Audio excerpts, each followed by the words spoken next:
आइए दोस्तों, हम अपनी नई कहानी की ओर चलते हैं। कहानी का नाम है 4 आने का हिसाब। और मेरे सारे दोस्त कैसे हैं? आशा करती हूँ बहुत अच्छे होंगे। तो चलिए कहानी पढ़ने और सुनने के लिए धन्यवाद।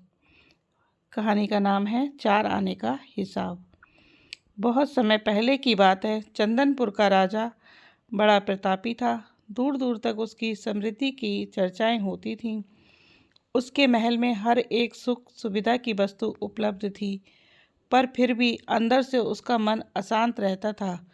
उसने कई ज्योतिषियों और पंडितों से इसका कारण जानना चाहा। बहुत से विद्वानों से मिला। किसी ने कोई अंगूठी पहनाई तो किसी ने यज्ञ करवाए, पर फिर भी राजा का दुख दूर नहीं हुआ। उसे शांति नहीं मिली।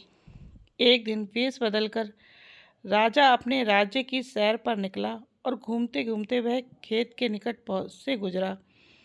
तभी उसकी नज़र एक किसान पर पड़ी और किसान ने फटे पुराने वस्त्र धारण कर रखे थे।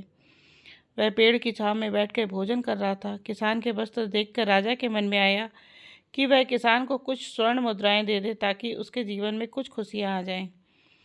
राजा किसान के सम्मुख जाकर बोला, मैं एक राहगीर हूँ। मुझे तुम्हारे खेत पर ये 4 स्वर्ण मुद्राएं गिरी मिली। चूँकि ये खेत तुम्हारा है, इसलिए ये मुद्राएं तुम ही रख लो। किसान बोला, ना ना सेठ जी, ये मुद्राएं मेरी नहीं हैं। इसे आप ही रखें या किसी और को दान कर दें। मुझे इनकी कोई आवश्यकता नहीं। किसान की यह प्रतिक्रिया राजा को बड़ा अजीब लगी। वह बोला, धन की आवश्यकता किसे नहीं होती? भला आप लक्ष्मी को ना कैसे कर सकते हैं? सेठ जी, मैं 4 आने कमा लेता हूँ और उतने में ही प्रसन्न रहता हूँ।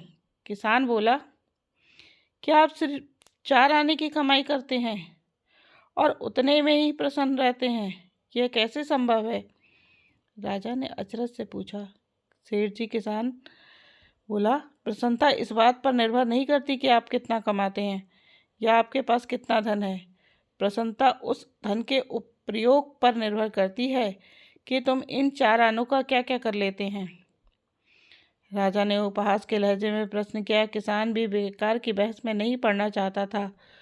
उसने आगे बढ़ते हुए उत्तर दिया, इन 4 आनों में से एक मैं कुएं में डाल देता हूँ, दूसरे से कर्ज चुका देता हूँ, तीसरा उधार में दे देता हूँ और चौथा मिट्टी में गाड़ देता हूँ।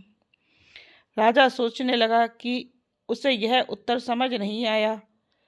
वह किसान से इसका अर्थ पूछना चाहता था, पर वो जा चुका था। राजा ने अगले दिन ही सभा बुलाई और पूरे दरबार में कल की घटना कह सुनाई और सबसे किसान के उस कथन का अर्थ पूछने लगे। दरबारियों ने अपने अपने तर्क पेश किए, पर कोई भी राजा को संतुष्ट नहीं कर पाया। अंत में किसान को ही दरबार में बुलाने का निर्णय लिया गया। बहुत खोजबीन के बाद किसान मिला और उसे कल की सभा में प्रस्तुत होने का निर्देश दिया गया। राजा ने किसान को उस दिन अपने वेश बदलकर भ्रमण करने के बारे में बताया और सम्मानपूर्वक दरबार में बिठाया।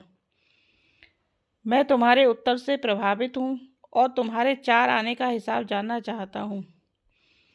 बताओ, तुम अपने कमाए 4 आने किस तरह खर्च करते हो, जो तुम इतना प्रसन्न और संतुष्ट रह पाते हो? राजा ने प्रश्न किया। किसान बोला, हजूर, जैसा कि मैंने बताया था कि मैं 1 आना कुएं में डाल देता हूँ, यानी अपने परिवार के भरण पोषण में लगा देता हूँ। दूसरे से मैं कर्ज चुकाता हूँ, यानी इसे मैं अपने वृद्ध माँ बाप की सेवा में लगा देता हूँ। तीसरा मैं उधार दे देता हूँ, यानी अपने बच्चों की शिक्षा दीक्षा में लगा देता हूँ। और चौथा मैं मिट्टी में गाड़ देता हूँ, यानी मैं एक पैसे की बचत करता हूँ ताकि समय आने पर मुझे किसी से मांगना ना पड़े। मैं इसे सामाजिक, धार्मिक या किसी अन्य आवश्यक कार्य में लगा सकूं।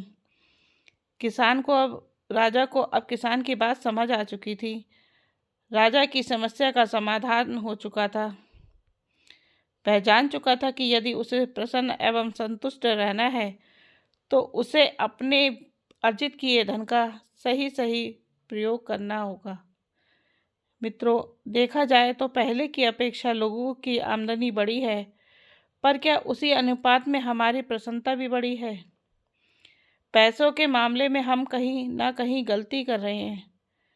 लाइफ को बैलेंस बनाना ज़रूरी है और उसके लिए हम अपनी आमदनी और उसके इस्तेमाल पर ज़रूर गौर करना चाहिए। नहीं तो भले हम लाखों रुपए कमा लें, पर फिर भी प्रसन्न एवं संतुष्ट नहीं रह पाएंगे। आपका धन्यवाद कहानी पढ़ने और सुनने के लिए। अगर आपको मेरी कहानी अच्छी लगती हो तो कृपया शेयर कीजिए, लाइक कीजिए, सब्सक्राइब कीजिए। Thank you.